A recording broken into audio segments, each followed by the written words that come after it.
Indrajit study point में आप सभी का स्वागत है। हम पढ़ रहे हैं एनसीईआरटी क्लास 9 पाठ 3 अपवाह भाग 4, जिसमें हम झीलें के बारे में पढ़ेंगे, मतलब झीलों के बारे में पढ़ेंगे।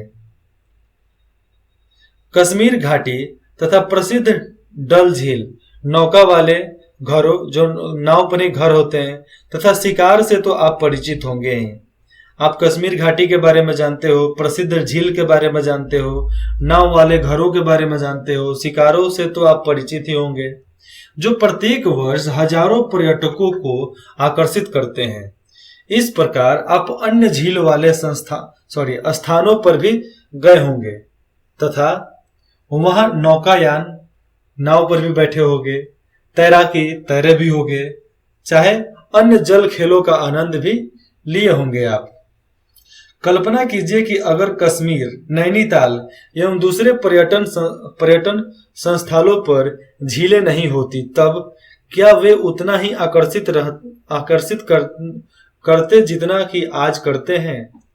अगर कश्मीर, नैनीताल और दूसरे पर्यटन स्थलों पर जहां पर झील नहीं होता, तो क्या मजा आता? क्या नहीं आता ना? क्या आपने कभी यह जानने की कोशिश की है कि इन पर्यटकों को, जितने भी लोग आते हैं, पर्यटकों को आकर्षित करने के लिए किसी स्थान पर झीलों का क्या महत्व है? किसी भी स्थान पर झीलों का क्या महत्व है? पर्यटकों के आकर्षण के अतिरिक्त मानव के लिए अन्य कारणों से भी झीलों का महत्व है। पृथ्वी के सतह के गर्भ वाले भागों में जहां जल जमा हो जाता है, गर्ग मतलब गर्भ समझ लो, बीच का भाग, जहां पर पानी जम जाता है, उसे झील कहते हैं। जहां जैसे में पोखरा हो गया, ठीक है, बड़ा पोखरा हो गया तो उसको झील बोल देंगे। जो नदियों से कनेक्टेड है, जो नदी से जुड़ा हुआ है, वो झील हो जाता है। क्या आप जानते हैं, बड़े आकार वाले झीलों को समुद्र कहा जाता है, जैसे कैस्पियन, मृत तथा अरल सागर। ये बड़ा बड़ा झील है जिसको समुद्र के भी नाम से जाना जाता है, समुद्र में आ जाता है, इतना बड़ा है कि भाई मत पूछो। भारत में भी बहुत सी झीलें हैं। ये एक दूसरे से आकार तथा अन्य लक्षणों में विभिन्न है, मतलब अलग अलग प्रकार से अलग अलग है। अधिकतर झीलें अस्थायी होती है, मतलब जहां है वहीं पर है, तथा कुछ में केवल वर्षा ऋतु में ही पानी होता है। कुछ झील जो है अस्थायी हो, पानी हो चाहे नहीं हो उसमें पानी होगा, और कुछ जो होता है वर्षा ऋतु में झील बन जाता है, बाकी समय सूखा रहेगा। जैसे कौन कौन है? अंतर्देशीय अपवाह वाले अर्ध शुष्क क्षेत्रों की द्रोणी वाली झीलें। यहाँ कुछ ऐसी झीलें हैं जिनका निर्माण हिमानियों एवं बर्फ चादरों की प्रक्रिया के फलस्वरूप हुआ है, जबकि कुछ अन्य झीलों का निर्माण वायु, नदियों एवं मानवीय क्रियाकलापों के कारण हुआ है, मानव के द्वारा किया गया है, मानव के वजह से किया गया है, चाहे नदियों के वजह से हो गया हो, वैसे में ही झील बोलते हैं।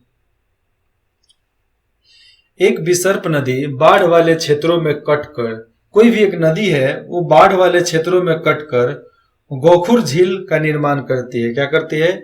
गोखुर झील का निर्माण कर देती है। सिफ्ट तथा बार रोधिका तटीय क्षेत्रों में लैगून का निर्माण करती है। किसका? लैगून का निर्माण करती है, मतलब एक तरह से टापू जैसा उसका निर्माण करती है, जैसे चिल्का झील, पुलिकट झील तथा कोलेरू झील। याद है आपको चिल्का झील के बारे में मैंने बताया? चिल्का झील, पुलिकट झील, कोलेरू झील।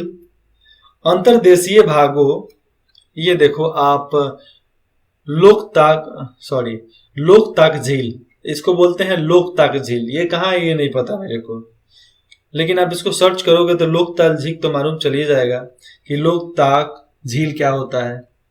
तो अर्धदेशीय भागों वाली झीलें कभी कभी मौसमी होती हैं। उदाहरण के लिए राजस्थान की सांभर झील, जो राजस्थान के जैसलमेर में है, सांभर झील, जो एक लवण जल वाली झील है। क्या है? लवण जल वाली झील है। इसके जल का उपयोग नमक के निर्माण के लिए होता है, क्योंकि सबसे ज्यादा नमक वहीं से निकलता है, चिल्का झील से, क्योंकि वो समुद्र के किनारे है ना, इसलिए। मीठे पानी की अधिकांश झीलें हिमालय क्षेत्र में है। अब देखो, जब बर्फ जम जाता है ना, बर्फ किसी भी पानी को अगर गर्म कर दो और फिर उसको फ्रीज कर दो, समझ लो वो पानी नॉर्मल हो जाएगा, मीठा हो जाएगा। लेकिन उसमें प्रक्रिया ज्यादा बड़ा लग जाता है, इसीलिए नेचर करता है तो ठीक है। तो सबसे मीठा झील है हिमालय में, हिमाचल में आ जाएगा। यह मुख्य हिमानी द्वारा बनी है, मतलब बर्फों के द्वारा बना हुआ रहता है। दूसरे शब्दों में यह तब बनी जब हिमानियों ने या कोई द्रोणी गहरी बनाई, जो क्या बनाई? कोई भी द्रोणी गहरी बनाई जो बाद में हिम पिघलने से भर गई। अगर देखो, कोई गहरी मतलब गड्ढा बनी हो और बर्फ पिघलने की वजह से उसमें पानी भर गया, तो वो मीठा झील के नाम से जाना जाता है। या किसी क्षेत्र में शिलाओं अथवा मिट्टी से हिमानी मार्ग बंध गए। अब देखो, अगर कोई क्षेत्र है, अगर कहीं दूसरे तरफ से पहाड़ टूट के वहां पर गिर गया तो पानी को रोक देगा, तो वो भी एक तरह का झील बन जाएगा। इसके विपरीत जम्मू तथा कश्मीर की उलर झील, जम्मू कश्मीर में एक उलर झील भूगर्भीय क्रियाओं से बनी है। किससे बनी है? भूगर्भीय क्रियाओं से बनी है। यह भारत की सबसे बड़ी मीठे पानी वाली प्राकृतिक झील है, जो प्रकृति के अनुसार ही बना है। डल झील, भीमताल, नैनीताल, लोकताल तथा बड़ा पानी, काला पानी का नाम सुने हो ना? काला पानी की सजा सबसे खतरनाक है, वहां पर लोग जाता है तो पागल नहीं हो जाएगा, नहीं तो खत्म हो जाएगा। तब बड़ा पानी कुछ अन्य महत्वपूर्ण मीठे पानी है। और काला पानी का सजा जहां दिया जाता है वो जब अंडमान निकोबार में है, वहां पे आपको छोड़ दिया जाएगा, वहां पर जेल भी है, वहां पे आपको एकदम खुला छोड़ दिया जाता है, जाओ। आप पानी में जा नहीं सकते, पानी एसिडिक, बीच का पानी पी सकते हो, उसको भी आपको सरकार देती है, पियो। अब बाहर का पानी इतना नमकीन है, एसिडिक तो नहीं ही होगा, नमकीन है, और हमेशा वहां पे मच्छर वगैरह बहुत सारे जीव जंतु, सूक्ष्म जीव जंतु बहुत सारे हैं। 3 झीलों के बारे में सुने होंगे, डल झील, भीमताल, नैनीताल, लोकताल तथा बड़ा पानी कुछ अन्य महत्वपूर्ण मीठे पानी के झील हैं। कभी जाओ तो मेरे को भी बताना कि हम भी जाकर घूम आए हैं। इसके अतिरिक्त जल विद्युत उत्पादन के लिए नदियों पर बांध बनाने से भी झील का निर्माण होता है। नदियों पर बांध बना दो तो वह भी झील का निर्माण हो जाता है। जैसे गुरु गोविंद सागर, जिसको भाखरा नंगल परियोजना के नाम से जाना जाता है, उसको गुरु गोविंद सागर के नाम से भी जाना जाता है।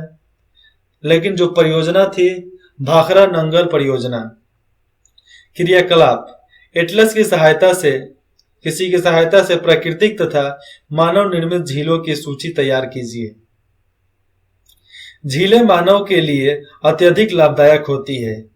एक झील नदी के बहाव को सुचारू बनाने में सहायक होती है। कोई भी झील नदी के बहाव को सुचारू, एक सही ढंग से रखने के लिए सहायक होती है। अत्यधिक वर्षा के समय यह बाढ़ को रोकती है। झील जो है बाढ़ को रोकती है जब वर्षा ज्यादा होता है। तथा सूखे के मौसम में, जब सूखा होता है पूरा, क्या बोलते हैं, जब बारिश वगैरह नहीं हो, नदी सुखाड़ का मौसम, तो सूखे के मौसम में यह पानी के बहाव को संतुलित करने में सहायता करती है। झीलों का प्रयोग जल विद्युत उत्पादन बनाने के लिए भी किया जाता है, बिजली बनाने के लिए किया जाता है। ये आसपास के क्षेत्रों की जलवायु को सामान्य बनाती है, और झील आसपास के जितने भी जलवायु है उसको सामान्य बनाती है। जलीय परितंत्र को, जो जल का परितंत्र है, जिसके अनुसार जल को केंद्रित, संचालित, नियंत्रित किया जाता है, उसके संतुलित रखती है। किसको? परितंत्र को संतुलित करती है। झीलों को प्राकृतिक सुंदरता और पर्यटन को बढ़ाती है, और झील जो है प्राकृतिक सुंदरता और पर्यटन को बढ़ाती है, तथा हमें मनोरंजन प्रदान करती है। क्या करती है? मनोरंजन प्रदान करती है, मन को शांति प्रदान करती है। मन की शांति किस तरह? अरे भाई, मन शांति तो सब शांति। ठीक है। नदियों का अर्थव्यवस्था महत्व। अब नदियों का अर्थव्यवस्था में महत्व क्या क्या है, इसके बारे में जानते हैं। संपूर्ण मानव इतिहास में नदियों का अत्यधिक महत्व रहा है। मानव इतिहास में आज तक के नदी ही सबसे महत्वपूर्ण रहा है। नदियों का जल मूल प्राकृतिक संसाधन है तथा अनेक मानवीय क्रियाकलापों के लिए अनिवार्य है। यही कारण है कि नदियों के तट ने प्राचीन काल से ही आदिवासियों को अपनी ओर आकर्षित की है, और नदी का ही जल है जो आदिवासियों को अपने तरफ मतलब बुलाती है, आकर्षित करती है। ये गांव अब बड़े शहरों में परिवर्तित हो चुके हैं, जैसे में दिल्ली, गंगा के किनारे, यमुना के किनारे, सरस्वती के किनारे, गंडक के किनारे, घगरा के किनारे, कृष्णा के, गोदावरी, मृदा, भिंगा, भीम, इन सब के किनारे सब आदिवासी रहते थे, जो आज शहर बन गया है। शहरों की एक सूची तैयार कीजिए जो नदी के किनारे स्थित है। फिर से सुनिए, अपने राज्य के उन शहरों की एक सूची तैयार कीजिए जो नदी के किनारे स्थित है। कोई भी शहर है, सब नदी के किनारे है। अगर नदी के किनारे कोई शहर नहीं होगा तो वो शहर बस ही नहीं सकता ना। किंतु भारत जैसे देश के लिए, जहां की अधिकांश जनसंख्या जीविका के लिए कृषि पर निर्भर है, वहां सिंचाई, नौ संचालन, जल विद्युत निर्माण में नदियों का महत्व बहुत अधिक है। और भारत जैसे देश में यहाँ पर जनसंख्या के जीविका के लिए कृषि पर ही निर्भर करना पड़ता है, कृषि पर भी निर्भर रहना पड़ता है। क्योंकि यार कृषि नहीं रहेंगे, खाना नहीं उगाएंगे, मतलब अनाज नहीं उगाएंगे तो हम खाएंगे क्या?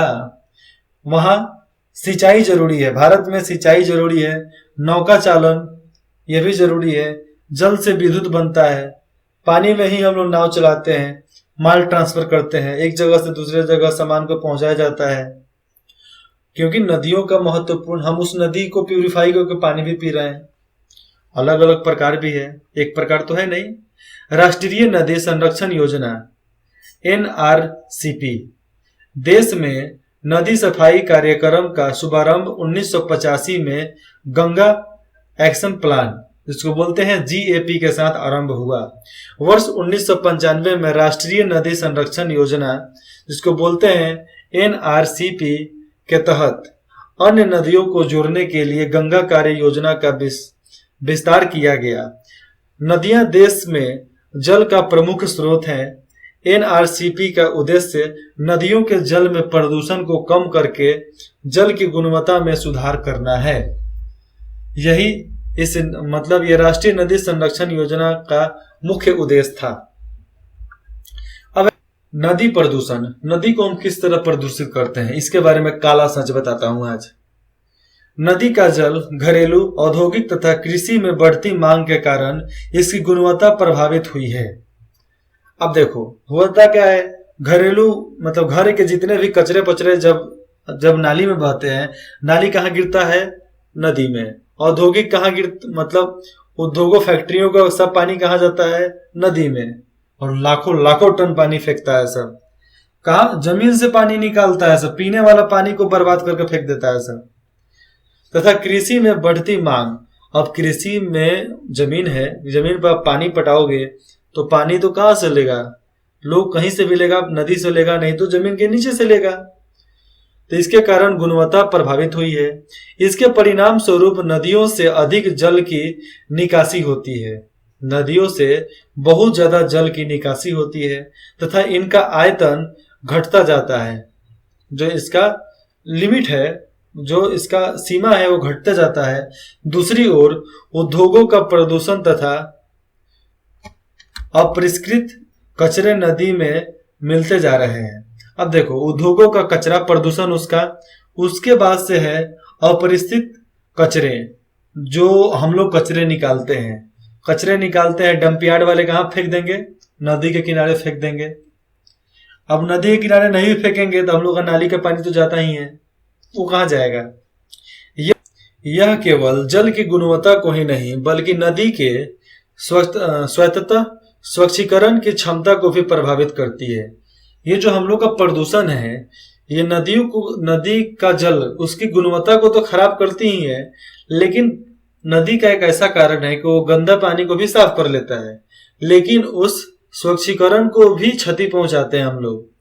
उदाहरण के लिए दिए गए समुचित जल प्रवाह में गंगा का जल लगभग 20 किलोमीटर क्षेत्र में फैले बड़े शहरों की गंदगी को तनु करके समाहित कर सकता है।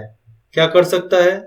20 किलोमीटर क्षेत्र में जो शहर फैला है, शहरों की गंदगी को तनु करके समाहित कर सकता है, उसमें डाला जा सकता है। और समाहित कर सकता है क्या? उसमें कर रहे हैं, लेकिन लगातार बढ़ते हुए औद्योगिकरण एवं शहरीकरण के कारण ऐसा संभव नहीं हो पाता तथा अनेक नदियों में प्रदूषण का स्तर बढ़ता जा रहा है। अब देखो, 20 किलोमीटर क्षेत्र का शहर अगर कचरा भी फेंकता है ना, तो नदी उसको साफ कर देगी।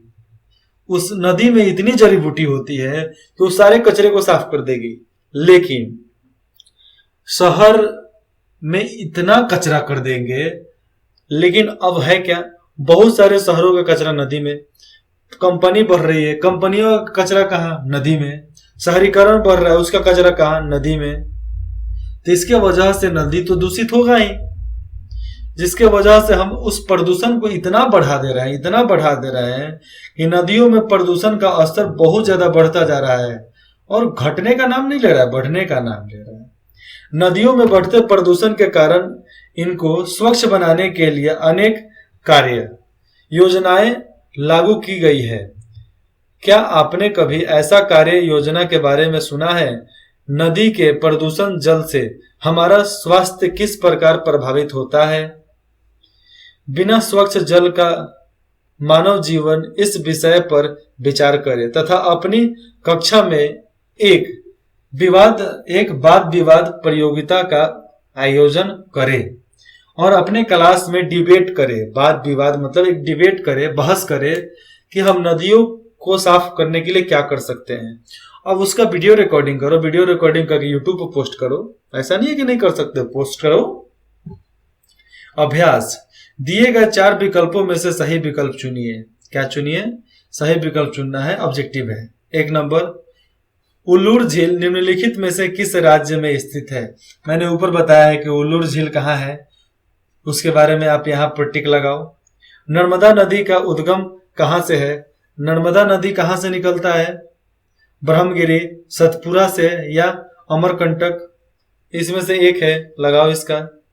निम्नलिखित में से कौन सी लवणीय जल वाली झील है? इनमें से कौन सा लवणीय जल वाली झील है? सांभर, डल या उल्लूर या गोविंद सागर? डल है। 4 नंबर, निम्नलिखित में से कौन सी नदी प्रद्वीपीय भारत की सबसे बड़ी नदी है? इसमें से कौन है जो भारत की सबसे बड़ी नदी है? कहाँ? प्रद्वीपीय पठार के बारे में बात हो रहा है। नर्मदा, कृष्णा, गोदावरी, महानदी। इसमें से एक नदी जो है सबसे बड़ा है, जिसके बारे में मैंने बताया 1400 किलोमीटर सफर करती है, उसके बारे में आप यहाँ पर बताओ, टिक लगाओ। 4 नंबर, निम्नलिखित नदियों में से कौन सी नदी भ्रांस घाटी से होकर बहती है? कौन नदी है जो भ्रांस घाटी से होकर बहती है? भ्रांस घाटी मध्य प्रदेश के एरिया से बहती है। तो मध्य प्रदेश से बहने वाली कौन सी नदियां हैं? महानदी, तुंगभद्रा, कृष्णा या तापी? देखो, जो नदी मिलता है वह भी उसी राज्य का होता है, दूसरे राज्य का तो नहीं होता है। दूसरे राज्य से आ सकता है, जिसके बारे में आप इसमें टिक लगाओ। भ्रांस घाटी से निकलने वाली नदी को क्या बोलते हैं? कौन सा नाम है? वेरी गुड, टिक लगाओ। 2 नंबर, निम्नलिखित प्रश्नों के उत्तर संक्षेप में दीजिए, मतलब छोटे में देना है। 1 नंबर, जल विभाजक का क्या कार्य है? एक उदाहरण दीजिए। जल का बंटवारा क्यों हो जाता है? भारत में सबसे विशाल नदी द्रोणी कौन सी है? नदी द्रोणी बताना है, जो गंगा नदी, सुंदरबन डेल्टा, याद है?